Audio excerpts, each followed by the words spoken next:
नमस्ते दोस्तों, मेरे चैनल नॉलेज लिबरेट्स में आपका स्वागत है। काफ़ी लोग मुझसे कमेंट सेक्शन पे ये पूछते हैं कि सर आपको तो थॉट्स आते हैं ओसीडी के थॉट्स, तो आप झूठ बोल रहे हो, आपको वापस ओसीडी हो गई है। आपको थॉट्स वापस आ रहे हैं, आपको तो एंग्जाइटी भी हो रही है, तो आप तो झूठ बोलते हो सर। आप हमें पढ़ा रहे हो बैठ के, आपको तो ओसीडी हो गई है वापस। तो क्या मुझे वापस ओसीडी हो गई है? वापस ओसीडी होना, यही कॉन्सेप्ट मतलब ये थोड़ा है ना रॉन्ग है।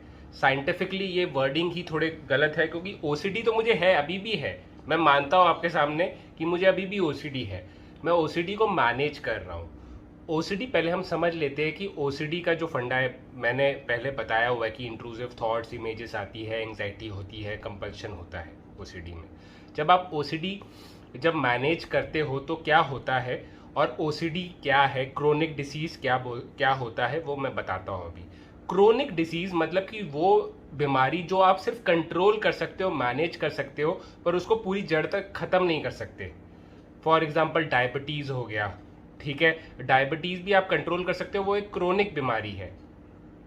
ओसीडी एक क्रोनिक बीमारी है। ज़्यादातर जो मेंटल हेल्थ इश्यूज होते हैं वो क्रोनिक ही होते हैं, ठीक है। ज़्यादातर काफ़ी सारी जो ये सारी जो चीज़ें हैं उनको हमें मैनेज ही करना पड़ता है। फॉर एग्जांपल डायबिटीज़ में आप दवाई वगैरह खा के, या थायराइड होता है जिनको, वो भी दवाई वगैरह खा के मैनेज करते हैं। तो जो बीमारियां मैनेज कर सकते हैं, पूरे जड़ से ख़त्म नहीं होती, उसे क्रोनिक कहते हैं। क्रोनिक मतलब वो देर तक चले, उसको ठीक नहीं कर सकते, वो देर तक चलता है। तो ओसीडी एक क्रोनिक बीमारी है। मैं मेयो क्लिनिक और एनएचएस जो यूके की वेबसाइट है उसी से पढ़ के ही बता रहा हूँ, और साइकियाट्रिस्ट साइकोलॉजिस्ट से, मैं काफ़ी साइकियाट्रिस्ट साइकोलॉजिस्ट से मिला हूँ, मैं भी 5-6 से तो मिला हूँ। उनसे मैंने भी बोला है, उन्होंने भी मुझे यही सेम चीज़ बोली है कि ओसीडी क्रोनिक बीमारी है, ओसीडी ठीक नहीं हो सकती, जड़ से ख़त्म नहीं हो सकती, मैनेज हो सकती है। अब मैनेज का मतलब है क्या? मैनेज का मतलब है कि मुझको विचार अभी भी आते हैं, जो इंट्रूसिव थॉट्स है हार्म ओसीडी के, या जो दूसरे ओसीडी मुझे जो है, sexual OCD, harm OCD, checking OCD, उन सब के विचार मुझे आते हैं। मैं अभी भी अगर सुबह सुबह जब मैं ऑफिस जाता हूँ तो मुझे बार बार विचार आता है कि स्टोव ऑन किया कि ऑफ किया, और मैं कभी कभी चेक भी कर लेता हूँ। बट द थिंग इज कि वो मुझे इतना, वो जो विचार है वो मैं इतने ज़्यादा नहीं है, वो मैं कंट्रोल कर पाता हूँ उनको। जैसे मैं अभी वीडियो बना रहा हूँ या पढ़ाई कर रहा हूँ या कुछ भी कर रहा हूँ, तो मुझे विचार आते हैं एंग्जाइटी के या इंट्रूसिव थॉट्स आते हैं, तो मुझे वो अफेक्ट नहीं करते, वो देता हूँ मैं उनको। मुझे जो काम करना है मैं कर पाता हूँ।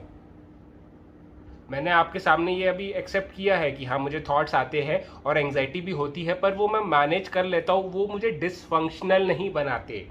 डिसफंक्शनल मतलब कि मैं फंक्शन कर पाता हूँ अपनी ज़िंदगी में। कई लोगों को ओसीडी इतना ज़्यादा हो जाता है कि वो कुछ और कर ही नहीं पाते, वो बस बैठे रहते, बिस्तर पकड़ लेते हैं। मैं वैसा नहीं हूँ, मैं बिस्तर नहीं पकड़ा है मैंने, मैं सब कुछ काम कर रहा हूँ।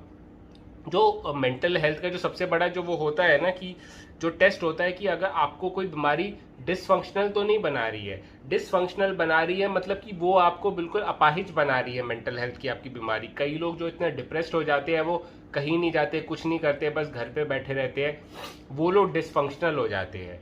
तो जो डिसफंक्शनल अगर आप हो गए तो आपको बीमारी ने पकड़ लिया है, पर मैं डिसफंक्शनल नहीं हूँ। ओसीडी क्रोनिक है, ओसीडी के मुझे थॉट्स आते हैं, एंग्जाइटी भी होती है, पर मैं उसे मैनेज कर लेता हूँ। विचारों को, जैसे मैं जो बताता हूँ मेडिटेशन, जो मैं आपको सिखाता हूँ ना, और जो मैं अपने वीडियो में बताता हूँ, मैं सेम चीज़ ही यूज़ करता हूँ, एंड सेम चीज़ ही मुझको मतलब असर भी करता है, ठीक है।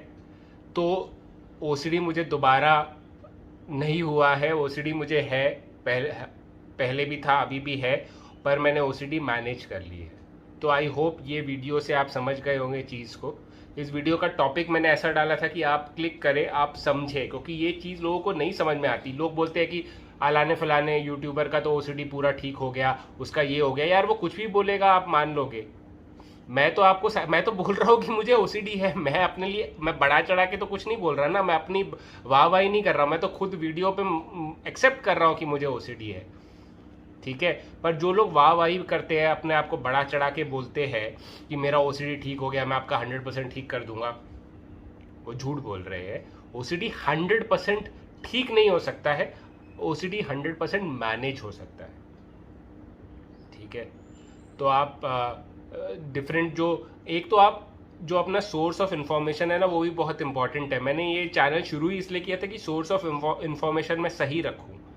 तो आप सोर्स ऑफ इन्फॉर्मेशन जो है वो अपना सही रखिए। मतलब जो अच्छे जो हॉस्पिटल्स हैं और बड़े जो मेडिकल कॉलेजेस हैं, वो हॉस्पिटल्स, उनकी वेबसाइट से ही कीजिए। जैसे NHS वेबसाइट होती है, NHS जो UK की गवर्नमेंटल वेबसाइट है मेडिकल। उसके बाद मेयो क्लिनिक है। Mayo clinic is one of the most famous hospitals in the world. तो मेयो क्लिनिक, इन सबको आप इन दोनों को मैं बेसिकली अपना सोर्स ऑफ इंफॉर्मेशन बनाता हूँ ज़्यादातर चीज़ों का। एक्ट थेरेपी वगैरह, इंटरनेशनल OCD फाउंडेशन की वीडियोस, उनके सेमिनार्स, वो भी मैं देखता हूँ। तो ये सब चीज़ें ही मेरे सोर्स ऑफ इंफॉर्मेशन है। तो क्रेडिबल सोर्स ऑफ इंफॉर्मेशन है। इससे ज़्यादा ट्रस्ट वर्दी सोर्स ऑफ इंफॉर्मेशन अभी नहीं है दुनिया में।